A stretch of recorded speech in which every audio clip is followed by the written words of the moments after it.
Hello, आज मैं बताऊँगा अपनी पर्सनल एक्सपीरियंस से कि कंडीशनल फाइनेंशियल कंडीशन को एक इमरजेंसी फंड कितना सपोर्ट करता है। एक छोटी-सी मेडिकल इमरजेंसी भी पूरे परिवार की फाइनेंशियल कंडीशन बिगाड़ सकती है। ये बात मुझे कुछ ही समय पहले पता चली। मतलब पता तो थी मुझे कि इमरजेंसी भाई क्या होता है।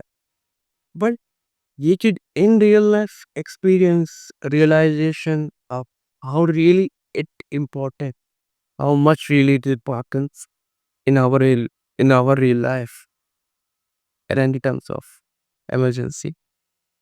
Very much. So हुआ ये कि मेरे चाचा नोटिस आ रहे थे। अब यहाँ का दिल्लियों का तो आपने देखो गटर पैसे में होता है। अब पानी वानी था, पता नहीं चलता है कि पानी भर जाता है तो गटर भी बैग चला गया उनके अभी पेड़ के पास से टूटू। पता तो उनको चल गया था टूट ही गया, क्योंकि लंगड़ा किस टाइम से आ रहे थे। डॉक्टर को टिप पाया। अब डॉक्टर ने तो सीधा बोला भाई प्लेस टेलिंग इसमें और 35,000 का खर्चा है।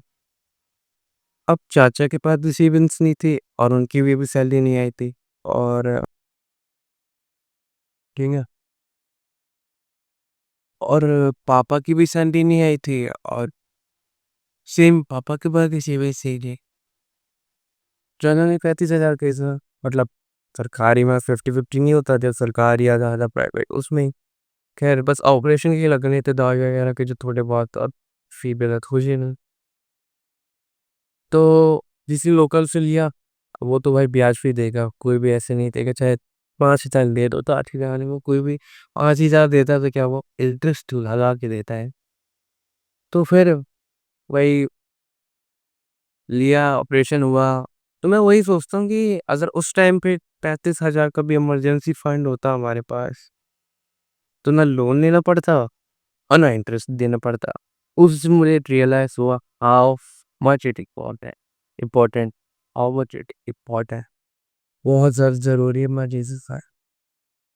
तो समझते हैं इमरजेंसी फंड क्या होता है। इमरजेंसी फंड वो होता है जो लिक्विड मनी होते हैं, जो तुम अपने इमरजेंसी, सिर्फ इमरजेंसी, जब एक्सीडेंट हो गया, ये फ्रैक्चर जैसे बताया ये आ गया, या तुम्हारी जॉब छूट गई, या कुछ और चीज़ के लिए बना होता है।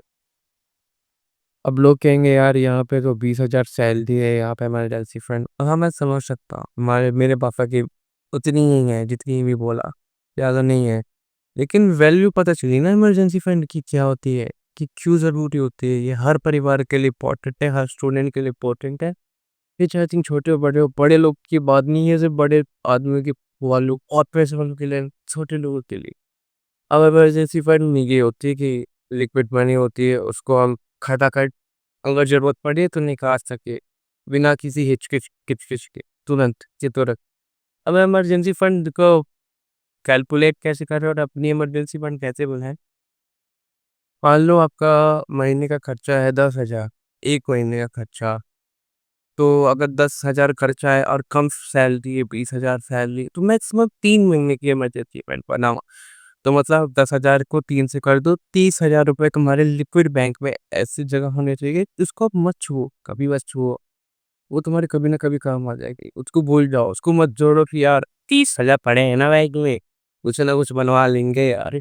नहीं ऐसा नहीं, या शॉपिंग कर लेंगे दिवाली आ रही, नहीं उसको छोड़ दो, छोड़ दो। और अगर अच्छी सैलरी है, स्टेबल इनकम है, तो फिर 6 महीने की मतलब 1 महीने की 10,000 से खर्चे हैं तो 6 महीने के 60,000। और अगर स्टेबल इनकम नहीं है और तो कम सैलरी हो, तो मैंने भी अपने पापा से बोला कि जो अपने खर्चा है घर का, मान लो मेरे घर का खर्चा है 15,000। तो मैंने बोला भाई इस हिसाब से आप 3 महीने का कम से कम बनाओ 45,000। तो अ, अब पापा बोले यार कैसे, मैं बोला कुछ नहीं, ज़्यादा नहीं, तो ढाई ढाई हज़ार ही इकट्ठा करो, कभी ना कभी तो 45,000 हो ही जाएँगे, कभी ना कभी तो हो ही जाएँगे। चाहे वो 20 ही महीने के, 20-22 महीने लगे, 2-2 करके, बहुत हो जाएगी 45,000। 2 साल ही लगे हो, 22 महीने ही लगे, 46,000 हो जाएँगे।